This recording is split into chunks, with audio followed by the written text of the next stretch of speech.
Magandang umaga, Pilipinas. Patuloy pa rin ang pagbibigay namin ng mahalagang impormasyon sa gitna ng pandemya na ating kinakaharap.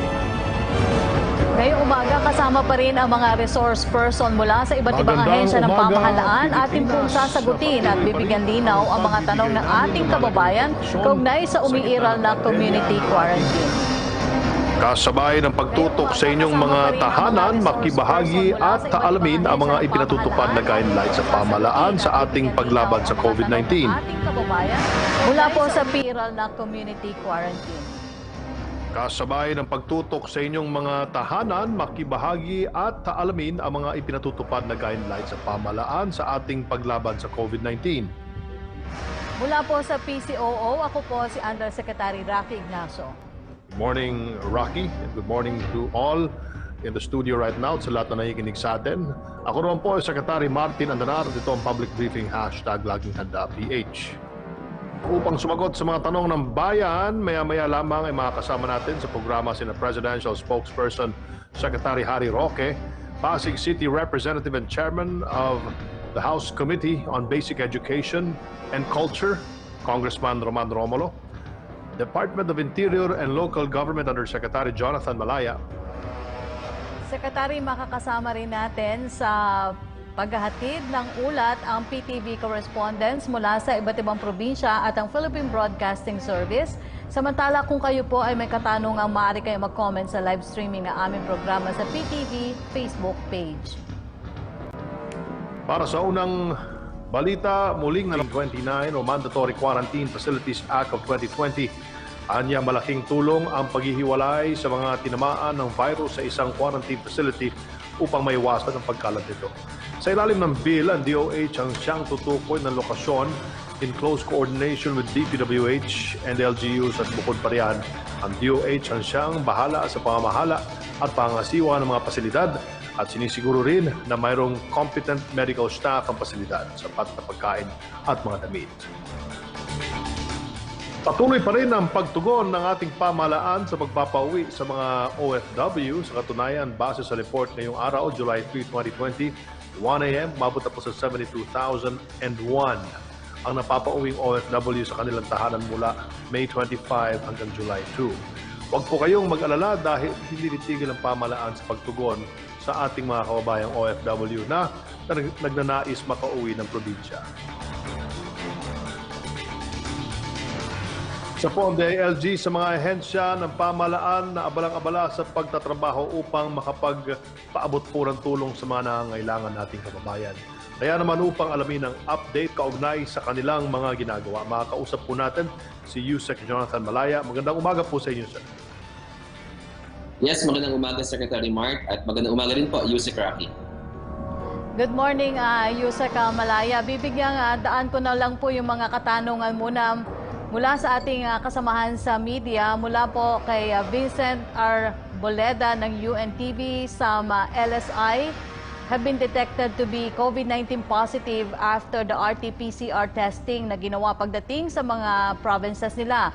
If hindi daw po gagawing mandatory ang swab test sa mga pauuwiing LSI ngayon, how do we make sure na walang mangyayaring transmission ng COVID-19 sa mga LSI na uuwi?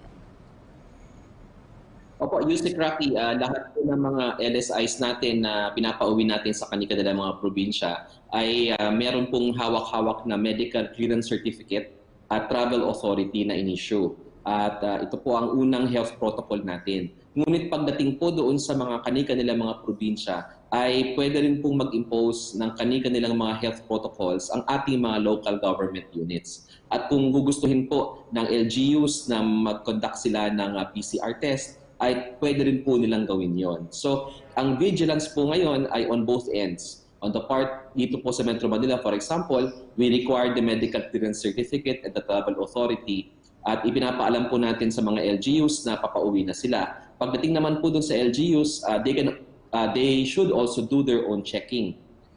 They can conduct a PCR test dito sa mga taong ito, or kaya naman po i-quarantine nila para makasiguro sila ng lahat ng mga stranded natin na papauwi ay hindi makakahawa sa kanilang komunidad. Yusek, mula pa rin po kay Vincent Arboleda, can an LSI that is not housed at the Villamor Air Base and Philippine Army Gym avail the repatriation program and how? Opo, pwede po. Meron po tayong mga programa na iba't ibang ahensya ang nag-oorganisa. At meron din pong programa ang ating national government through the Presidential Management Staff na tinatawag na Hatid Tulong Initiative. At dito po sa Hatid Tulong Initiative, nakikipag-coordinate po tayo sa mga local government units. So it is to the LGUs na kumukuha po tayo ng mga pangalan ng mga gustong mapasama sa programang ito. Tanong naman po mula kay Arian Meres ng ABS-CBN, what is the DILG's view of Presidential Spokesman Harry Roque's side trip to Ocean Adventure? Opo, wala po kami nakikitang problema doon sa ginawa ni Spokesperson Harry Roque. Bakit po? Unang-una po, doon po sa Ocean Adventure, yung lugar na yon sa Subic, Zambales, ay ngayon po ay under MGCQ na. At nung pumunta po si Spokesman Harry Roque doon, it was MGCQ. Ibig pong sabihin, pwede na po mag-operate ang mga tourist facilities up to 50%. Pangalawa po, si Spokesman Harry Roque naman po ay isang APOR or authorized person outside of residence. Not only because may binisita siyang negosyo doon dahil meron siyang business interest, but also because he is a government official. So since APOR po siya, pwede po siyang pumunta sa probinsya at gawin yung essential work na kanyang ginawa. In this case, work-related dahil nga meron po siyang negosyo doon sa lugar na yon.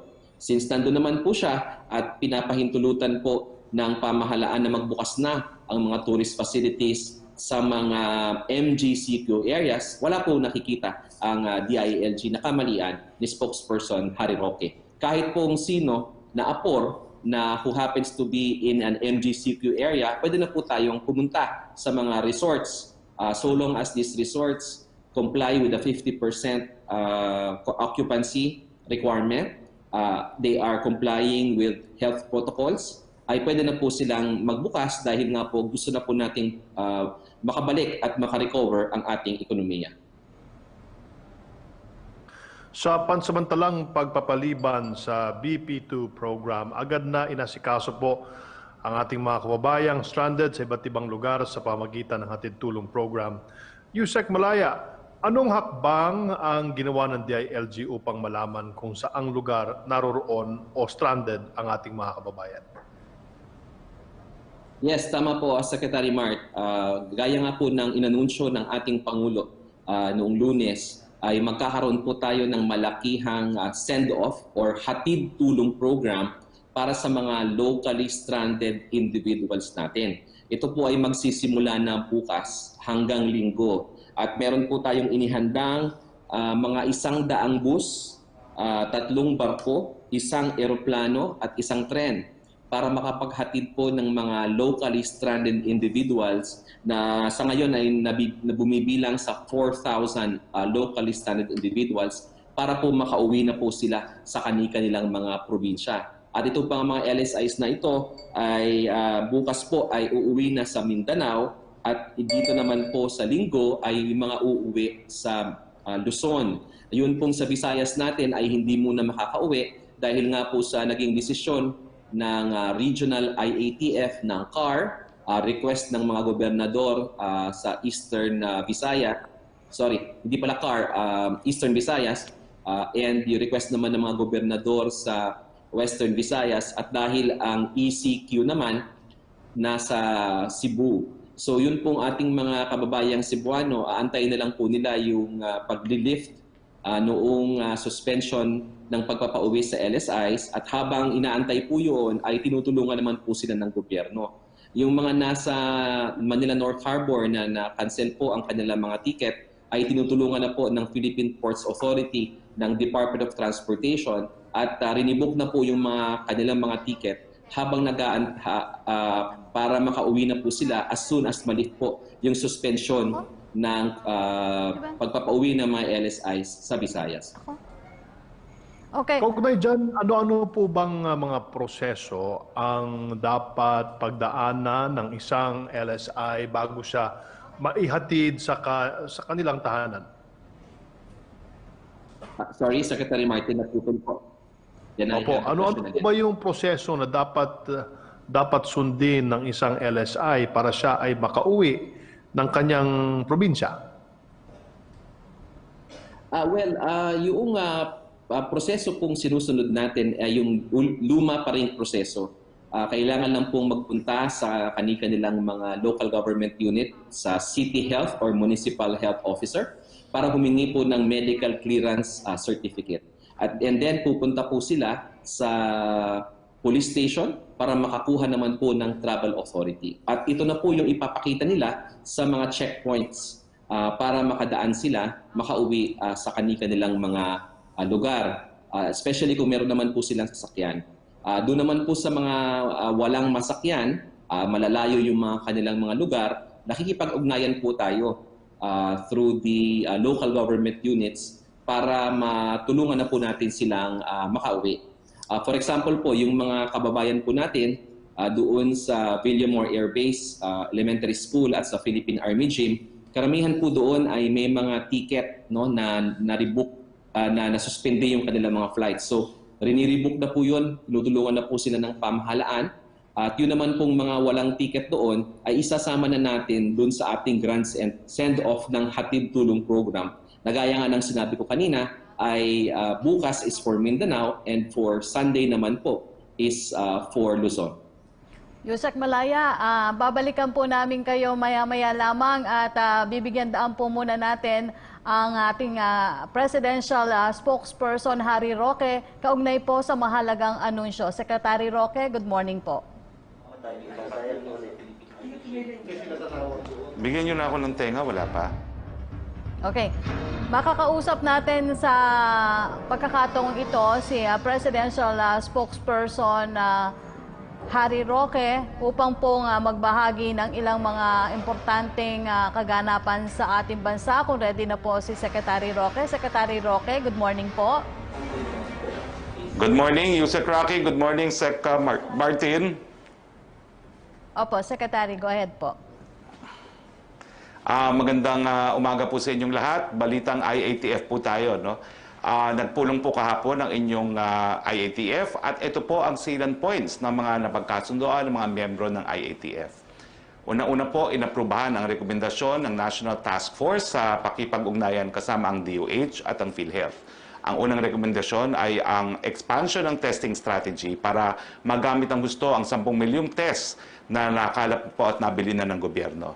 Kasama na po sa itetest ay hindi lang mga symptomatic at hindi lang yung mga nagkaroon ng contact sa mga mayroong COVID-19. Kasama na rin po ang mga asymptomatic at posibleng makapasama na rin po yung iba pang mga frontliners gaya po ng media. No? Itetest din po natin yung iba pang mga ahensya ng gobyerno na nagsisilbing mga frontliners. Pero siyempre po, kung sino talaga yung mapapasama sa expanded testing natin, na meron na po tayong 10 million nga na PCR testing kits, ito po ay ibabase pa rin sa expanded testing strategy na subject sa guidelines na i-issue po ng National Task Force at DOH. Ibig sabihin, in principle, approved na po na we will test beyond those who are symptomatic, pero antayin po natin ang actual guidelines na i-issue ng NTF at ng Department of Health. Okay, napagkasundoan din po kahapon sa IATF, no, na yung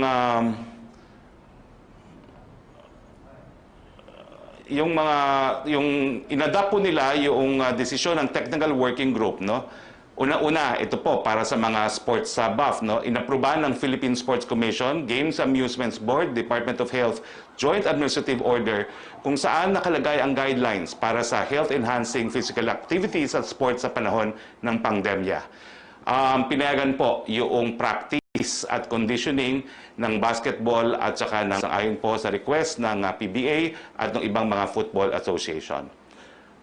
At para naman po sa talagang gusto na po magsimba, pinayagan din po ang religious gatherings, no? Pero hanggang 10% lang po, no? At ito po ay epektibo sa July 10, 2020 sa areas na GCQ.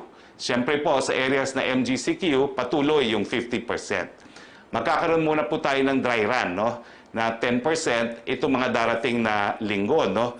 Pero yung 10% po na allowed na ang lahat ay magsisimula po yan ng July 10. Importante po na sundin natin ang mga minimum public health standards tulad ng social distancing, pagsusuot ng face masks at iba pa. Naapruban din po ang Phase 2 ng National Action Plan ng NTF. Ano po ba ang mga features nito, no? Itataguyod po natin ang pagbabago ng pag-iisip ng mga tao kung saan ang focus ay kalusugan at pag-iwas sa sakit. Babalansehin po natin ang layunin, ang pagkalusugan. Ibig sabihin po talaga, bagamat importante na protektahan pa rin natin ang ating mga sarili laban sa COVID-19, napatunayan naman po natin na meron na mga pamamaraan para labanan ng COVID-19. Kasama na po dyan ang pagsusuot ng face mask, ang social distancing, at ang paghuhugas ng kamay. No? Sasamahan din po natin yan ng granular lockdowns at saka siyempre po, kasama na rin dyan yung paintingin pa natin yung testing, tracing, isolation, and treatment. So, gaya nga po ng sinabi ko, no, i-institutionalize ang prevent, detect, isolate, treat, at localize zoning na pamumunuan po ng mga lokal na opisyal at gobyerno. Isusustain po natin ang private and public partnership. At siyempre po, pinaka-importante ito, no? Palalakasin po natin ang risk communication at community engagements, particularly po sa pagsunod sa mga health protocols. I-highlight ang contingency, business continuity, at sustainability plans, no? At makunan ang management ng returning overseas Filipinos, locally stranded individuals, at local travelers. At panghuli, tumutok sa mga ginagawang expanded at targeted testing at contract tracing na paunting-unting pagpayag sa pagbabiyahe, turismo, at non-disruption of work.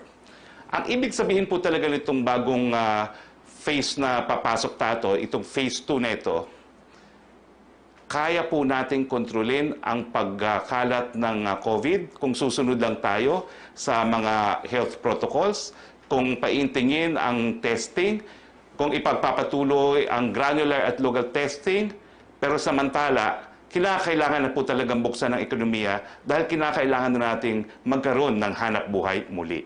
At kasama na nga rin po dyan yung unti-unting pagbubukas ng turismo sa mga lugar na MGCQ dahil napakadami pong mga trabaho na nakasalalay dyan sa turismo. Now, na-approvean din po yung request ng mga turista, yung mga travel agencies na magbukas dahil ang dami nga po humihingi ng mga refunds, no? Pero ang decision po, dapat skeleton force lang po. So kung nakikinig po si Manong Ted, tinanong po sa akin ni Manong Ted po yan, po pwede na pong magbukas ang mga travel agencies, provided skeleton force po, para ma-process yung mga refunds ng ating mga kababayan. Now, isa pa po, kung kayo po'y addict sa mga beauty parlors, not barbero, tinanggal na po ang clause na limited to basic hair cutting services para sa barbero at salon sa guidelines sa mga lugar na nasa GCQ. Pero wag muna kayo masyadong maging excited dyan. Maglalabas pa po muna ang DTI ng guidelines para sa unting-unting pagbalik ng mga serbisyo at binibigay ng mga ganitong establishmento na pinapayagan ng minimum public health standards. So, yung mga pedicure, manicure, antayin muna po ang guidelines. Bagamat in principle, papayagan po yan, antayin lang natin ang guidelines ng DTI. At ang una-unang kung tatanungin kay Secretary Lopez, paano po yung mga masahe sa mga barbero? Pwede na ba ho yan? Antayin po natin ang guidelines ng DTI. Well, dito po nagtatapos ang ating presentation. Pumunta na po tayo sa ating mga tanong na ating kasama sa Malacanang Press Corps. Narito na po kami sa area ng Villamor Air Base. Nag-aantay po ng ating flight. Sasakay po tayo ng isang C-130 para sumama po kay Presidente. Papunta po sa Zamboanga City kung saan makikipagpulong po siya. Hiwalay naman po, no? Doon sa mga liderato ng Sukbong Sandatahan, dyan po sa Sulu, at doon sa opisyales at yung mga pulis na kasama po doon sa enkwentro, well, encounter na tinatawag ng iba. Yung iba tinatawag rabout pero hindi pa po natin alam dahil yan naman po inimbestiga ng NBI. Pero kasama po sa mga kakausapin na ating Pangulo ngayon sa Zamboanga, yung siyam na sundalo na pulis na involved po dito sa pagpapatay ng ating 4 na sundalo. So mga questions po sa Malacanang Press Corps, bagamat marami po sa kanila, kasama rin po natin ngayon sa Zamboanga. No? So this is the first out-of-town trip po ni Presidente since the pandemic na meron po tayong media coverage. Okay. Thank you, Secretary. Unahin ko na po ang katanungan mula sa ating mga kasamahan sa media mula kay Lanesca Panti ng GMA Newsline Online. DOTR Secretary Tugade po has checked on the plight of locally stranded individuals yesterday, and DOTR has made arrangements so they won't be left sleeping in the streets. But the stranded people have been enduring such plight since first week of June nung maging GCQ and ang NCR. What were the reasons for the delay of assistance to these individuals? Alam niyo po, hindi ko po alam kung ang sinasabi niyo ay may mga tao na matagalang nanirahan sa ilalim ng tulay ng NEA. Hindi po totoo yan. No? Mula po nagkaroon ng balita na may isang LSI na namatay po habang nag-aantay ng mga bus, nagkaroon na po tayo kaagad ng pulisiya na magbigay tulong po sa mga LSIs hindi lang po dito sa Pasay, sa kapaligiran ng NEA kung saan naroon tayo ngayon, kung hindi po doon sa mga areas kung saan ang mga bus stations. So hindi po totoo na nagtagal ang mga LSAs na walang tulong. Ang problema po, mas marami mga LSIs dahil mas marami pong mga flights na nakakansela dahil hindi nga po tinatanggap ang mga flights nito sa iba't ibang mga LGUs kung saan sila papunta. Mula naman po kay Julie Aurelio na Inquirer, ang Pfizer and German biotech company BioNTech's potential COVID-19 vaccine has yielded positive data. Is the government open to buying other foreign-made COVID-19 vaccine if these are produced ahead of the vaccines being developed by the Philippines' 5 partners, which are all Chinese pharmaceutical firms? Nako, basta po meron ng gamot dyan sa COVID-19, basta may bakuna, ibebenta natin lahat ng ari-arian ng gobyerno para makabili po tayo para sa ating mga kababayan. Yan po ang paninindigan ni Presidente. Buhay muna bago ari-arian. Mula naman po kay Virgil Lopez ng GMA News Online, Army Chief Gilbert Gapay said that 2 female suicide bombers whom the Philippine Army has been hunting down have escaped possible capture due to the killing of soldiers by police in Jolo. Is there a reason to be concerned? Siyempre po, no? Dahil ibig sabihin, yung pinaplano ng mga teroristang yan na mambomba, po pwede mangyari no? Kahit anong oras dahil hindi nga po sila napigilan ng mga napatay na kasundaluhan. Nakakalungkot po na bagamat na walang, in addition dun sa nawalan ng buhay sa ating hukbong sandatahan, yung 4 kasama isang major, nakawala po yung mga teroristang hinahabol ng ating hukbong sandatahan. Tanong naman po mula kay Jopel Peleño ng DWIC, yung mga estudyante po ng SPED ay nangangailangan ng special na atensyon ng isang guro upang sila po ay matuto. Hindi po kaya mahirapan ang SPED students na makasabay sa blended learning? May move po ba ang pamahalaan para ipagpaliban muna ang pagbabalik eskwela ng mga nasa SPED? Well, lilinawin ko po kay Secretary Briones kung meron silang special policy pagdating sa SPED. Kaya naman po ang tawag dyan ay special education. Meron talaga silang special requirements at tingin ko naman, bagamat meron tayong pandemya at meron tayong blended learning, po pwede pa rin magkaroon ng special arrangement para sa special education. Mula naman po kay Chris Jose ng Remate Online, isinusulong po ni Senator Amy Marcos ang batas na gawing mandatory po ang work from home scheme kahit matapos na ang COVID-19 pandemic. Naniniwala po kasi ang senadora na hindi may babalik pa sa normal at magiging bahagi na ng buhay ng bawat Pilipino sa hinaharap ang pag-obserba sa social distancing at bagong hygiene standards. Suportado po ba ng Malacanang ang hakbang na ito ni Senator Marcos? Well, sana po magkaroon na ng gamot at magkaroon na lang sa bakuna laban sa COVID-19 para tayo makabalik doon sa normal. Pero agree po tayo na habang wala pa pong ganyang gamot at bakuna, ang work from home po ay talagang kabahagi na ng ating new normal. At hanggang ngayon naman po, bagamat binubuksan na natin ang ekonomiya, iniinganyo pa rin natin ang lahat na pwede magtrabaho mula sa kanilang mga tahanan. Hindi po nagbabago yon. Opo. Secretary, mula naman po kay Virgil Lopez ng GMA News Online for reaction daw po ng 11 individuals representing various sectors asked the Supreme Court to order the government to conduct free mass testing for COVID-19.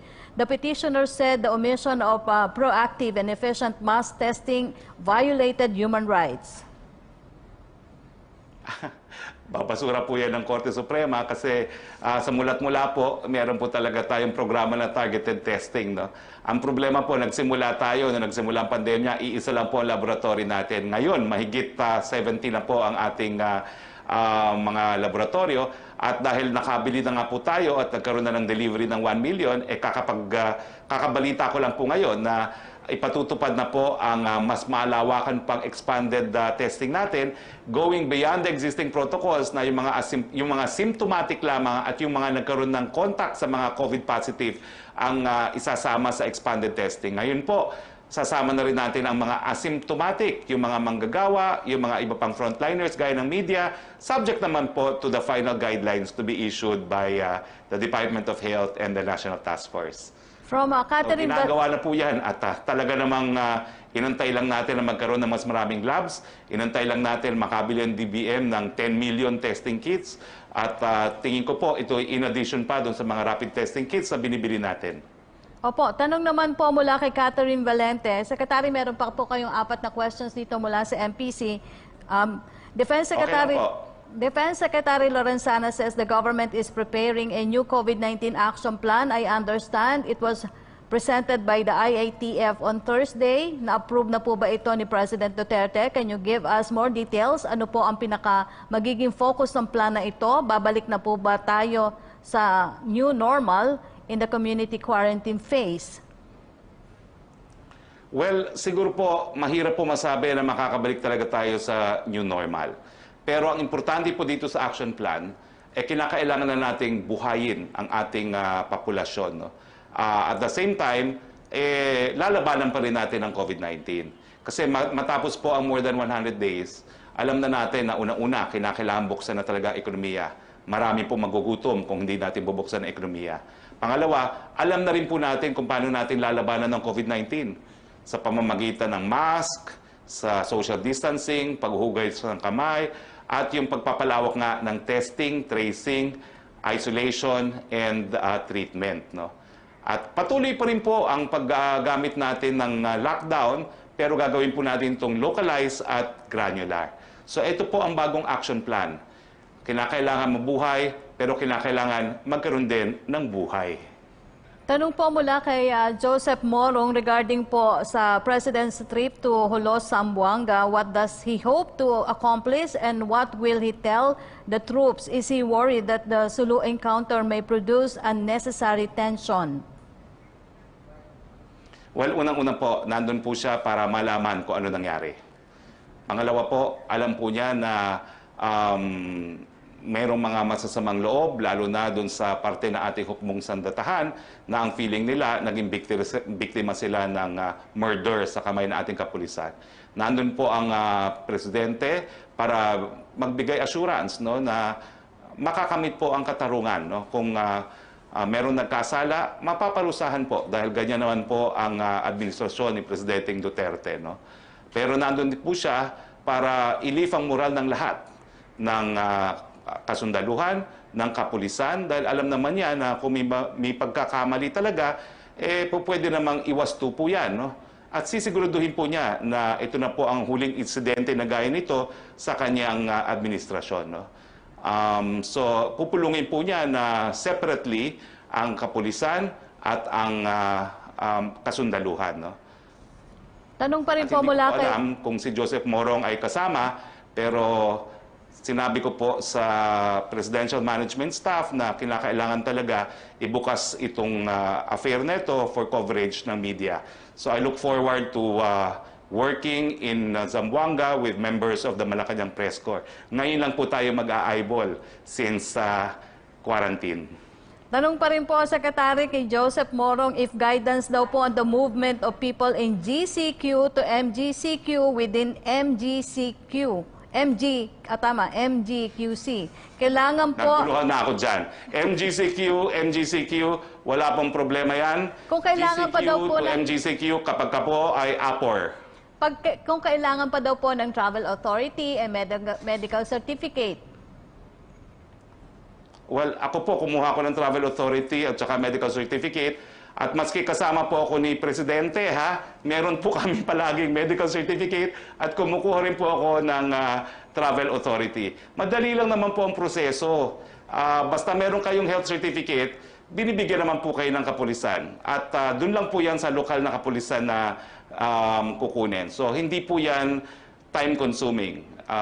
Lahat po ng biyahe namin, yung nagpunta ako ng Davao, requirement po ni Mayor Sarian, miski kasama pa namin si Presidente, travel permit, kaya alam ko po kung anong gagawin kung lalabas ng Metro Manila. Opo, Secretary, dalawa na lang pong tanong mula pa rin kay Joseph. Morong, PRD is senior, vulnerable to COVID. Are we not worried he might contract the virus now that he's starting to move around? Of course we are, pero talagang hindi na po mapigilan ng Presidente. Kung masusunod po ang PSG, ayaw po siyang palabasin talaga ng bahay pangarap. Pero ang sabi ng Presidente, ako pa rin ang Presidente, at kapag merong kinakailangan talagang gawin, gagawin niya. So he is risking his life by going to Zamboanga. Pero ganun pong kaimportante ang mission niya para po makiisa, hindi lang po sa Hukbong Sandatahan, pati na rin po sa kapulisan. At ipangako po na magkakaroon po ng katarungan na dahilan para hindi na po dapat magkaroon ng samaan ng loob sa parte ng ating kapulisan at Hukbong Sandatahan. Opo, yung tanong ni Catherine Valente, na tanong na po ni Virgil Lopez, ito na po yung last question natin mula po kay Joyce Balancio ng ABS-CBN. Kung after daw po ng Zamboanga today, ay Davao na muna siya magstay, meaning si President Duterte po, or balik Manila na rin po siya?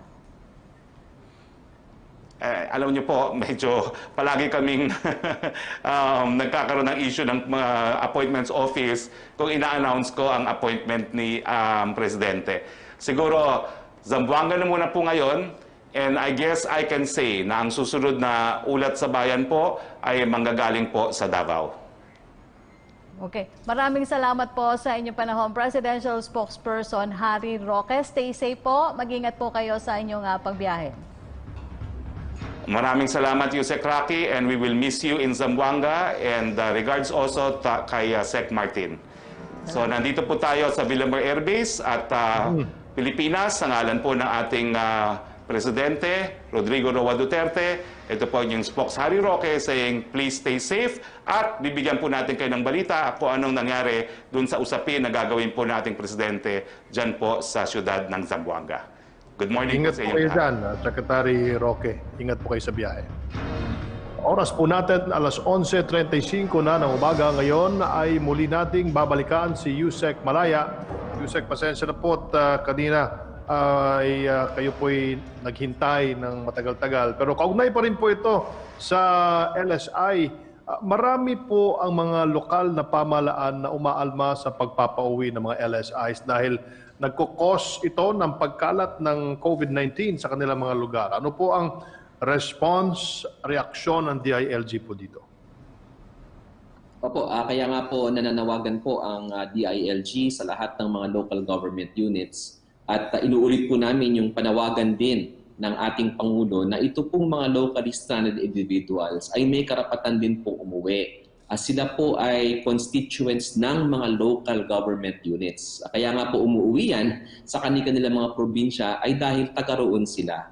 At may karapatan po silang umuwi. Kaya dahil nga po meron po tayong malakihang pagpapauwi ng mga LSI bukas, nakikiusap po kami sa mga local government units na makipagtulungan sa DILG. Ilang araw na pong tumatawag ang Central Office and our regional offices sa mga local government units para nga po mabigyan ng abiso ang mga LGUs na ito pong mga papauwing mga LSI ay meron na po yung medical certificate, may rapid test din po yan, at may travel authority.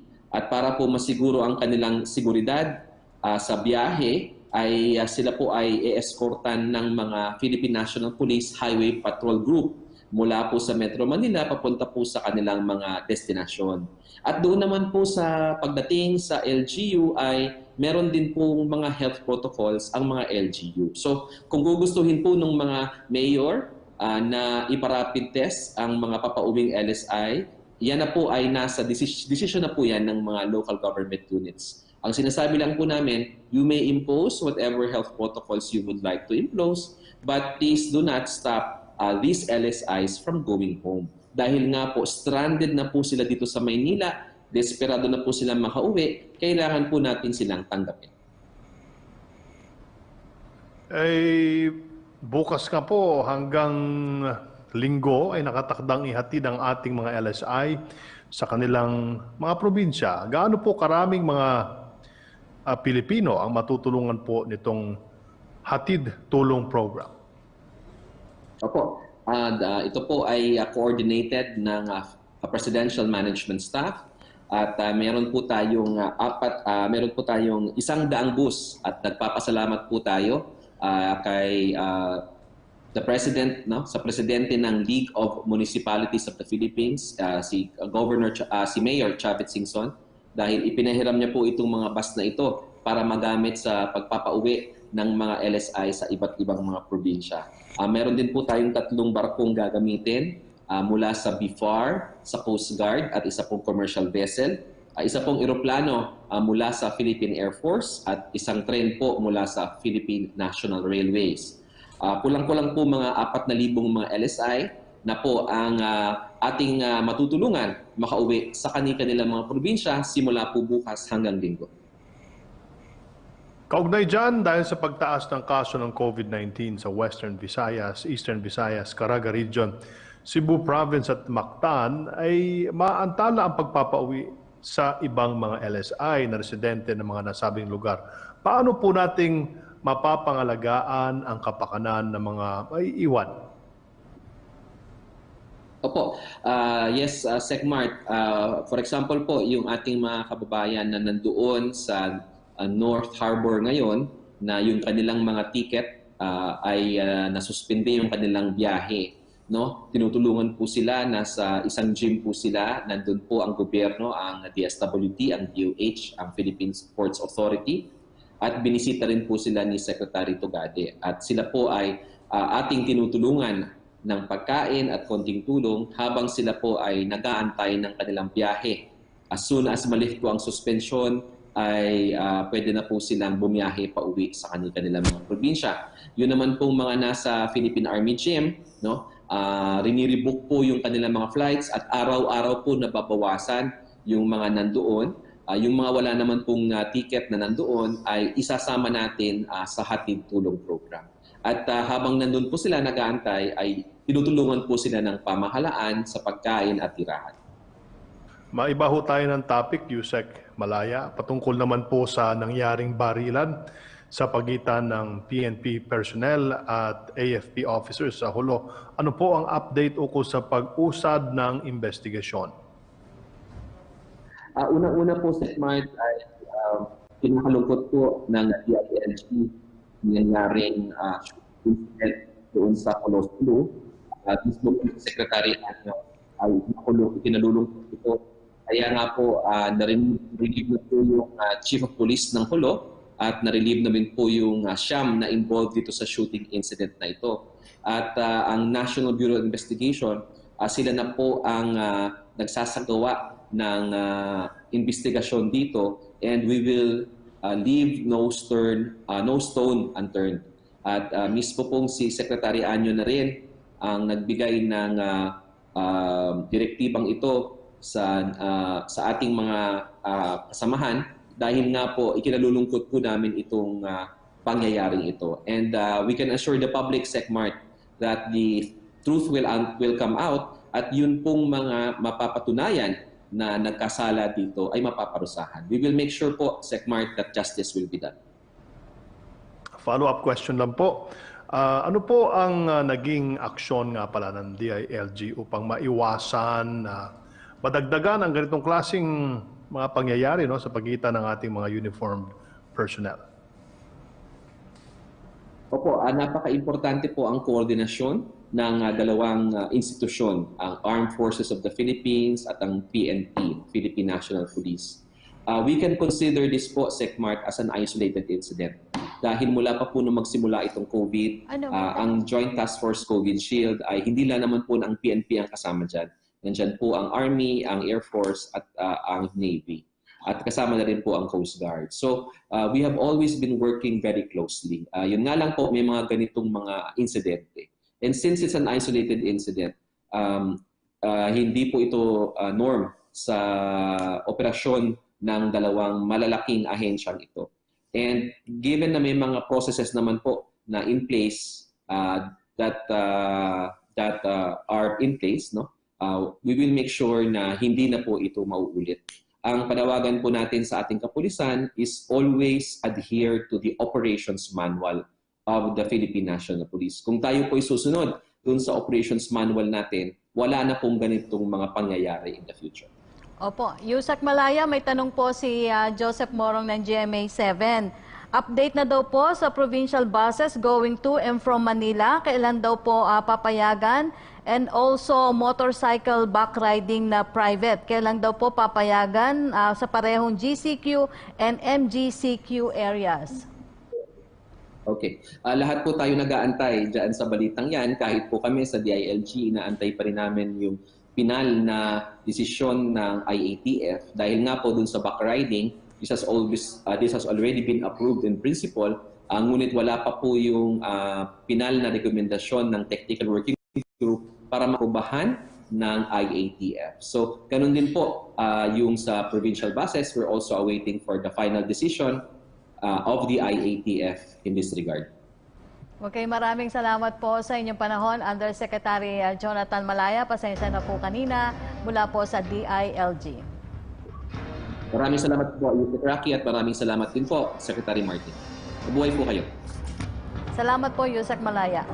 Ang edukasyon ang tanging bagay na hindi po maaring manakaw sa ating kailanman, kaya naman malaking bagay kung patuloy pa rin masusuportahan ang pag-aaral ng mga kabataan sa kabila ng pandemyang kinakaharap ng ating bansa. At upang alamin ang pinakabagong update kaugnay po sa basic education, makakausap po natin si Chairman of House Committee on Basic Education and Culture and Pasig City Representative Roman Romulo. Magandang araw po, Congressman. Magandang araw rin po, Rocky at Secretary Martin. Magandang umaga rin po. Maraming salamat po sa inyong pagbibigay panahon sa amin. Taong 1998 po ay nabuo na ang ADAPT, a school program sa ilalim po ng Republic Act 8525. Congressman, gaano po ba kalaki ang maitutulong ng programang ito sa mga paaralan, lalo na po yung daming pagbabago na po ang magaganap sa darating na pasukan dahil po sa COVID-19? Yes. Unang-una, Yusek Rocky, ang importante po, ilagay rin po natin siguro sa ating isip na again po, walang may gusto ng COVID-19.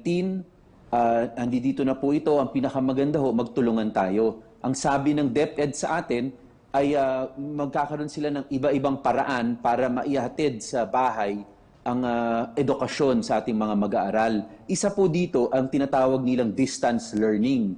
So pagdating ng distance learning, kailangan po talaga ng equipment, kailangan po dito ng laptop, kailangan ng computers, o maaring telepono o kaya yung mga Wi-Fi connections. Di ba ang sinasabi nga po ay paano gagastasan ng national government yan, paano gagastasan ng local government po yan.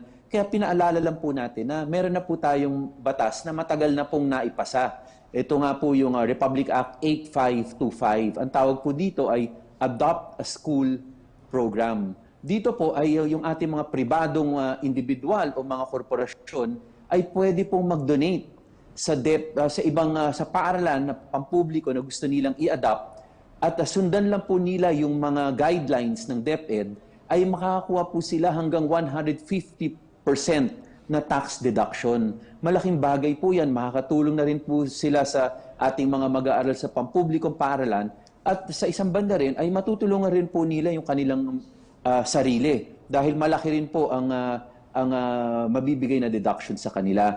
Pangalawa ho, Yusek Rocky, yung isa pang modality na gagamitin po ng ating DepEd ay yung paghatid ng self-learning kits. Alam po natin na napakarami po ng ating mga estudyante, 28 million po yan sa buong Pilipinas, about 22 to 23 million dyan ay sa public schools natin. So medyo malaking gastusin rin po yan para sa DepEd, sa gobyerno, ay siguro pati doon po ay makakatulong rin po yung ating mga private corporations sa ilalim ng Republic Act 8525. Malaki po ang epekto ng mahinang signal at internet connection sa ating bansa sa gagawing blended learning para sa pagbubukas ng klase sa August. Paano po kaya ito matutugunan, Congressman Romulo? Yes. Unang-una, Sec Martin, pinapaalala po sa atin ng DepEd at tayo ay sang-ayon na ang gagamitin po ay kombinasyon ng iba-ibang modalities. Meron magiging blended through online, meron pong magiging through TV, meron magiging through radio, at meron din po ay delivery ng mga tinatawag po natin na self-learning materials. Depende po sa lugar, kung malakas po ang internet doon, ang Wi-Fi doon, or kaya ay magagawa ng paraan para lumakas ang Wi-Fi, internet doon, siguro ang dahil maayos na rin po yung modules na ginagawa ng DepEd, nagbigay na po sila ng sampling kahapon ng paano nila gagawin, pati yung content, ay nakita naman natin ay maayos naman. Pero ito po, kung malakas ang Wi-Fi o may ayos po, doon sila pupunta po, doon sa distance learning. Pero kung hindi ganun kalakas ang Wi-Fi po, ay dapat intindihin po natin na iba naman na modality ang gagamitin. Pwedeng TV, pwedeng radio. Kung mahina rin po ang mga signal doon, doon naman po tayo sa self-learning materials. Congressman, paano naman po yung mga estudyante na nasa malalayong probinsya na hindi po naaabot ng Wi-Fi, walang telebisyon at wala rin pong kakayahang magkaroon ng gadget? May nakahanda po bang alternatibong paraan ng pagtuturo para sila po ay makapag-aral pa rin? Yes, Ma'am Rocky, meron po. Katulad ng laging binabanggit, yung isang modality po ay ang paghahatid ng mga self-learning materials o kits. Ito po yung mahihambing po natin, ito po yung mga workbook o textbook na pag face-to-face ay binibigay naman talaga sa ating mga estudyante. Ang plano naman po dito ay sa mga lugar na mahina ang Wi-Fi o walang signal ang radio o telebisyon, ay ibibigay po natin ibibigay ng DepEd sa pamamagitan po ng tulong ng mga barangay, ng mga syudad, ng mga city LGU, ay self-learning materials. At mabanggit ko na rin po, Yusek Rocky, Secretary Martin, sa isang committee meeting po namin, mga 3 weeks ago, ay sinabihan na po namin, nakiusap po kami sa ating DepEd, kung maaari rin po ay paghandaan na po natin yung tinatawag namin na COVID Map of the Philippines. Ito naman po, makukuha naman po nila siguro sa IATF o kaya sa DOH, kung saan po pinapakita po yung mga iba-ibang lugar na kung nasan talaga may COVID-19 sa Pilipinas at yung mga lugar po na wala. Example po, baka meron mga island barangay, island na mga cities o municipalities na hindi naman po talaga nadapuan ng COVID-19. Maybe pagka-umpisa po ng klase, baka naman pwede na ho nating ma-introduce doon yung tinatawag na face-to-face muli. Of course, subject to minimum health protocols. Ito kaya importante po yung payo po namin sa DepEd na sana gawin na po itong COVID-19 Map of the Philippines para alam po natin kung ano yung iba-ibang modality na pwede nating gawin para sa iba-ibang nating mga paaralan sa buong Pilipinas. Congressman, halos 2 buwan na rin po nang mapag-usapan po natin ang mga maaaring gawing educational modalities. Kasama po dito ang IBC as one of the alternative television stations and the Philippine Broadcasting Service for radio. Ano po ba ang update natin tungkol dito sa ganang kongreso po naman? Dahil dito po sa executive, we always talk to the DepEd. Yes, sa atin naman po ay, lalo na sa ating committee, ay tuloy-tuloy po yung pagpupulong po natin. Sa totoo lang po sa ating Department of Education, katulad nabanggit ko kanina, Secretary Martin, kahapon ay ang DepEd po ay nagpakita naman po nung parang pilot o test run nung kanilang gagawin na mga na distance learning. Ngayon hapon po ay meron tayong committee meeting muli para mabigyan na po tayo ng preliminary update po ng DepEd kung paano po nila, ano yung mga modality na tingin nilang gagawin sa iba-ibang region, sa iba-iba pong mga probinsya. In fact, Secretary Martin, kasama ng COVID-19 map of the Philippines na ating pinahanda sa kanila, ay nagpahanda rin po tayo ng isa pang mapa. Itong mapa naman po ay yung mapa na yung connectivity map of the Philippines, kung saan pinapakita po sa tulong po ng DICT kung saan po mga lugar, mga probinsya, mga rehiyon na meron tayong malakas na wifi o kaya kung hindi man malakas na TV o malakas na radio. Yun po ay hopefully ngayon hapon ay ma-present na rin po sa atin ng DepEd. Maraming salamat po at mabuhay po kayo, Chairman of House Committee on Basic Education and Culture, Pasig City Representative Roman Romulo. Salamat rin po. Sa puntong ito, dumako naman tayo sa pinakahuling ulat mula sa iba pang lalawigan sa bansa. Makakasama natin si Zarina Luzuegro mula sa Philippine Broadcasting Service. Maraming salamat, Yusek Rocky, at narito na nga po mga balita mula sa #COVID19PH Radio, Radyo Pilipinas. Ang LGU po ng Jose Panganiban, Camarines Norte, labis ang pagpapasalamat matapos mapabilang sa Bicol LGU's Best Practices Against COVID-19 ng DILG Bicol. May report si Vanessa Nieva ng RP Naga. COVID Radio. #Laging Handa Radyo Pilipinas Special Coverage. Labis ang pagpapasalamat ng lokal na pamahalaan ng Jose Panganiban sa Camarines Norte matapos na mapabilang ito sa Bicol LGU's Best Practices Against COVID-19 ng Department of Interior and Local Government o DILG. Sa panayam kay Jose Panganiban Mayor Ariel No na sinabi nito na hindi nila inaasahan na mapabilang sa nasabing pagkilala ng DILG Bicol dahil ginagawa lamang anya nila ang kanilang mga trabaho upang matiyak na ligtas sa banta ng COVID-19 ang kanilang lugar. Kabilang sa mga best practices ng LGU Jose Panganiban na kinilala ng DILG Bicol ay ang inulunsad nitong Project Healthy Mind Psychosocial Intervention Strategies, kung saan isa itong online psychosocial intervention program na dinevelop ng lokal na pamahalaan sa pakikipagtulungan sa Jose Panganiban National High School Guidance Center. Sa nasabing proyekto, gumagamit ng mga social media platforms upang maisailalim sa counseling ang mga residente ng Jose Panganiban. Maliban dito, kinilala rin ang nauna ng proyekto ng LGU Jose Panganiban na naipatupad sa bisa ng isang executive order kung saan nilagyan ng indelible ink ang daliri ng mga persons under monitoring o PUMs upang mabilis na ma-identipika ang mga ito ng health at security team ng lokal na pamahalaan. Kinilala rin ang paggamit ng LGU Jose Panganiban ng isla, partikular na ang Kalalanay Island na nagsisilbi bilang quarantine camp. Dito nananatili ang mga individual na kinakailangang sumailalim sa 14-day mandatory quarantine period at nagkakaroon sila ng iba't ibang mga aktibidad at regular na minomonitor upang matiyak na nasa maayos silang kalagayan. Nabatid na maliban sa Jose Panganiban, kinilala rin ng DILG Bicol ang best practices against COVID-19 ng mga bayan ng Basud at Talisay sa Camarines Norte, gayon din ng iba pang mga local government units mula sa iba't ibang lalawigan sa rehiyon. Halidigdi sa syudad ng Naga, probinsya ng Camarines Sur, Vanessa Nieva, Radyo Pilipinas. At pag-angkas sa motor, mahigpit pa rin pinagbabawal sa Zamboanga Peninsula. Ayon po yan sa LTO Region 9. May report si Leslie Cubol. COVID Radio.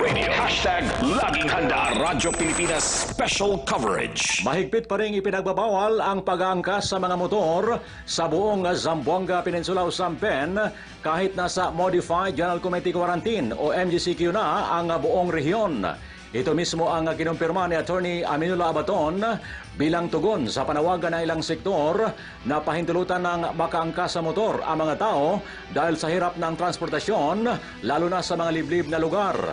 Sinabi ni Attorney Abaton, wala pang ibinabang guidelines o alituntunin ang LTO Central Office hinggil sa pag-angkas sa motor sa mga lugar na nasa low risk o nasa MGCQ gaya ng lungsod ng Zamboanga. Ayon sa opisyal, mahigpit pa rin ipatutupad ng LTO ang batas at papatawan ng karampatang parusa o multa ang mga mahuhuli. Umapila naman si Director Abaton sa PNP at sa lahat ng LGU sa Rio 9 na mahigpit pa rin ipatupad ang batas hinggil sa pagbabawal ng angkas sa single na motor at sa mga habal-habal. Desde aquí na siyudad de Zamboanga, Leslie Cobulta reporta para na Radyo Pilipinas. At yan po mga balita mula dito sa #COVID-19 PH Radio Radyo Pilipinas. Muli ako po si Zarina Lusuegro. Back to you, Yusek Rocky. Maraming salamat sa iyo, Zarina.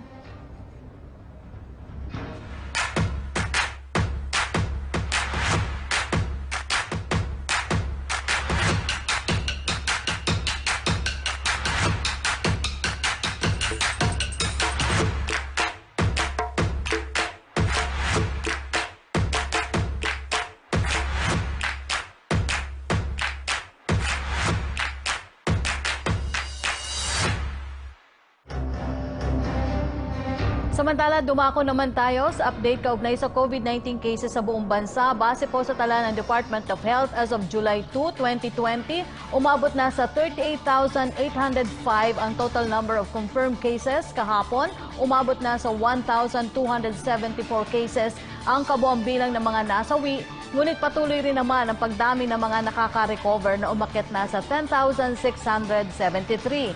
Hindi po kami magsasawang ipaalala sa lahat ng physical distancing, tamang pagsuot ng face mask at palagi ang paghuhugas ng kamay. Tandaan sa pagsunod at pakikiisa sa ipinatutupad na guidelines ng pamahalaan, makakatulong ka upang tuluyan ng mapagtagumpayan ang ating laban sa COVID-19. Bahay muna, buhay muna. At yan po ang mga balita ang aming nakalap ngayong araw. Maraming salamat sa mga naglaan ng kani-kanilang oras sa pagbibigay linaw sa mga impormasyon na mahalagang malaman ng ating mga kababayan. Ang public briefing po ay hatid sa inyo ng iba't ibang sangay ng Presidential Communications Operations Office sa pakikipagtulungan ng Department of Health at kaisa ng kapisanan ng mga broadcaster ng Pilipinas o KBP.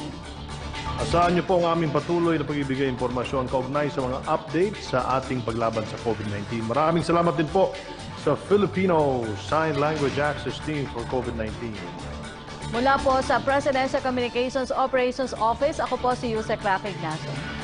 Ako po naman, si Secretary Martin Andanar. Magkita-kita po tayo bukas dito lang sa public briefing #LagingHandaPH. Kaya natin to.